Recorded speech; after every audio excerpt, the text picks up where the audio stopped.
अस्सलाम वालेकुम नाज़रीन, TV9 स्टूडियो में खुश आमदीद। तो एक अहम ब्रेकिंग से आगाह करते चलें। पसरूर अल नूर अस्पताल अवाम की जानों से खेलने लगा। गलत ऑपरेशन करने के बावजूद दिमागी और पैसे की अकर ने आंखों पर पट्टी बांध रखी है। मज़ीद जानते हैं deputy bureau chief Almas Baig की इस रिपोर्ट में।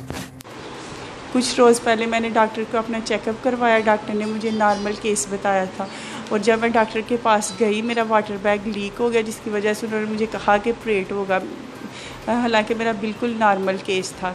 और डॉक्टर वर्दा ने मेरा ऑपरेट किया और ऑपरेट करके वो चली गई। उसके बाद उन्होंने एक चक्कर नहीं लगाया, एक दफ़ा चेकअप नहीं मेरा किया और उनका स्टाफ मुझे ट्रीट करता रहा। उनकी फ़ेक मेडिसिन, बहुत हल्की मेडिसिन थी, जिसकी वजह से जो भी मुझे ऑपरेट में तकलीफ़ हुई, जो भी मुझे प्रॉब्लम आई, मुझे किसी चीज़ का आराम नहीं था आया।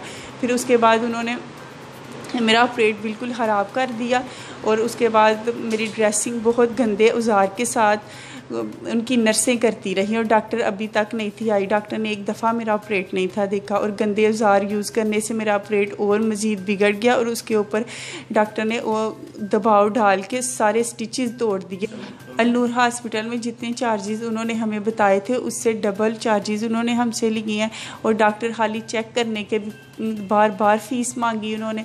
तो ये हॉस्पिटल लोगों की सहूलत के लिए बनाया गया है, लेकिन ऐसे डबल चार्जेस लिए जा रहे हैं जिससे लोगों की खाल उतारी जा रही है। DC सियालकोट वज़ीर आला से अपील है कि ऐसे हॉस्पिटल्स को सील किया जाए जहां नर्सें ट्रेन नहीं हैं और ना ही डॉक्टर्स ट्रेन हैं, क्योंकि जो तकलीफ़ मुझे बर्दाश्त करनी पड़ी है किसी और को के साथ ऐसा ना।